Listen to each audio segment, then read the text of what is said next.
आहा लोगोफोर नै हांसो लायनो ना हांसो नायनोसै 10था लायनो नागिरदोंमोन माबायदि मा माबा फर्चुनार फर्चुनार गारिखौनो माबा हेन्डेल कभारखौनो होनो हायाखै नै दाबो आरो फर्चुनार नांगौ जाहैदों हेन्डेल कभारखौनो होनो हायाखै जायखिजाया जोङो दा कालुगाव थांगासिनो दं कालुगावहाय हांसो फिसा लायनो नागिरदों 10थासो लायनोसै दाख्लै दङ 7थासो आं एसे फिसासा हांसो फार्म खालामनायदों फिसासानो बारा गिदिर नङा हांसो दाउबो अमाबो बारमाराव गोलैबाय आं बारमाराव नि एसे दाबावदों साख्रि गैया नालाय बेफोरजोंनो जानांगोन आरो साख्रि गैया नालाय जों ओंखायनो साख्रिखौलाय सोर साबसिन मोनोना आंना खाफालाव मा लिरनाय दंथाय जेब्ला मोनो जब मिलेगा तब देखा जाएगा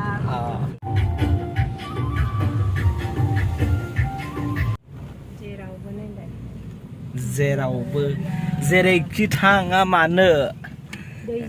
दैज्लां बोथोर जानाय लोगो लोगोनो बैसाग हाबनानै जेठ हाबनाय लोगो लोगोनो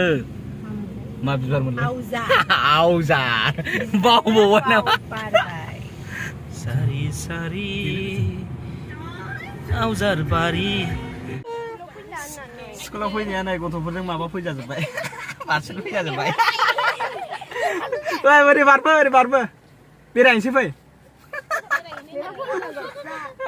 लेखा फरायनांगौ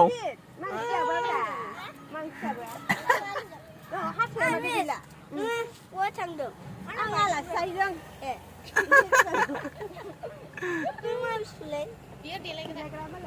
नों फुननो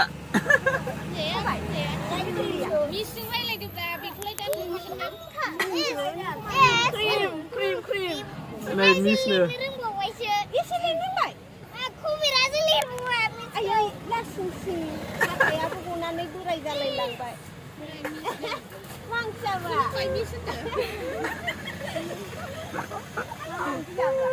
लाजि मोनबाय गथ'फ्रा फैनानै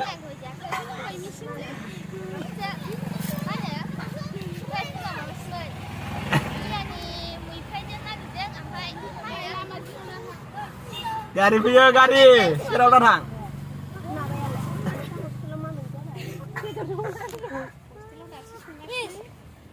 दिनै आङो न'आव ओमफ्राय गोजौआव आङो बे बिलाइयाव गाखोदों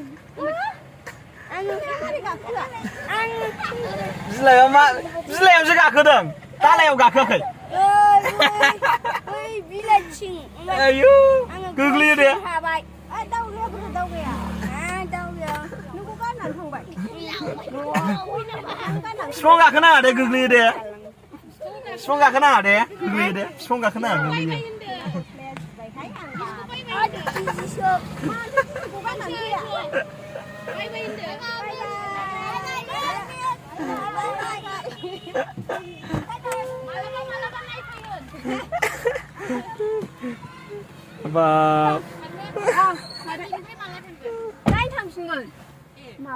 स्कुलाव फैदोंमोन नै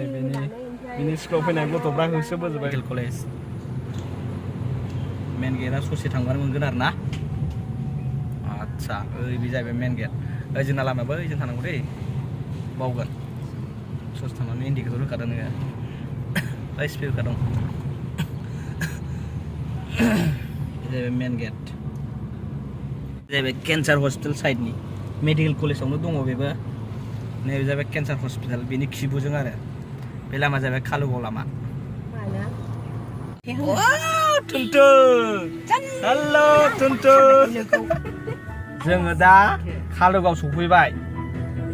बे टुनटुन होननाय सासे एक्ट्रिस गाखोबाय कालुगावनि हाबनोसै ओरै ससे हांनानै दा सफैबाय आरो जाला ग्लबबो खेवरोंबावला हिनजावा माबा आन्दायला जोब्बायसो मा जाब्रबा आइया ओमफ्राय फैसा मानो थागोन हराखैना जों पेट्रल पाम्पआव नों मानसि थाखोबा फैसा गारि सिटाव देन्जार नै रायजोफोर फैसा मोनबाय आंहा गारियाव सोरनि फैसा मिथिया फाग्लासो सफैबाय जों दा हांसो बागानाव गुफुर गुफुरसो लांगोन आं मानिया आं मानिया मेनेजारनो खिथाहरनोसै नामा मारै नायबाय थाखायो नामा अमाखौ देखायागारा हांसोखौसो देखायबाय थायो साला होननानै मनायाव लांजानो लांजाया मनायावसो लांगोन आं लाबोखादों औ मबेखौ होनदों नों बे गोरलै गोरलैया बिदिखौसो एसे गिदिर गिदिरखौ ब्रा हो बिदि गिदिर गिदिरखौ हरदोब्रा थैदों आया हनै गोरलैया थैबाय बैदि गिदिर गिदिरखौ हरदोब्रा आया बेलाय नैखौ हरदो नैखौ औ गिदिर गिदिरखौ हरदोब्रा 10था नांगौ हा बेलाय बै गिदिरखौ हरजायोना बैसोबो मारै गुफुर जार गुफुरखौबो जागौमोन ना आंनो बबे बैयाव नायनि फै बैखौ नायलाय बैखौ औ बास बिदिखौ लानांगोनलै आहाबो ना थुनथुन नैबिदिखौ कार्टुनखौ होननायानो नों सिनाया बेखौ मा आं सिनायासो नंदों ओरै दाउ दंबावो दाउ नै दाउ हा खावबानो मोनो नामा ओइदिखौनो ओइलाय बै गुफुरलाय हरदोब्रा मानैसो बेखौ मारै ओंखारजेननायाव 80 थाखा मा जात बेहालाय हा वाइट पेकिं गिदिर जाथारो नामा आं हरदोब्रा बेखौ दाम बारा होना लांगोन आं 120 थाखा होनानै लांसै गाबोनना गोरलैसो जागोन ना औ बेखौ हर बैखौ बै गिदिरखौ हमदो औ फै नैबे ना नैबे नङा गुफुर नङा नैबे नै आं खिथानि नै बे गोसोम गोनाङा औ बेखौनो होनदां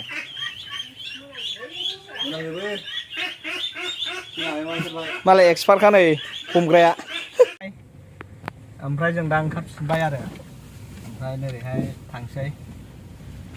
गासै 10ता 13ता लानाय जाबाय 13ता एसे खमाव हरबाय आरो लोगो नालाय बेबायदि नायनायसै माबायदि जायो ओमफ्राय नोंखौ बबेसिम दोननांगौ थुनथुन बैसिम दोननांसै रा थुनथुन गिदिर दंमोन हरथारा गिदिरखौ ओमफ्राय नैबे खिबुआव थानायखौ ओरै दोनबोदों आरो बेहा थांसै जाहैदों बाय होननांसिगोन बेलासियाव फैगोन ड्राइभारा सोलायसैलाय आंना नै बाय थुनथुन बाय भिडिअ जोबनायजों बाय लानायजों जोंहा औ बाय लानायजों औ आंहाबो ओरै सोलायबाय ड्राइभारा सोलायबाय आंना नै आंहा ओरैसो थांनांगौ नामा बावदोंलै गाखोफ्लांसैसोमोन दे थांदो दे सोलायबाय जों दा ओंखारबाय थांफिनसै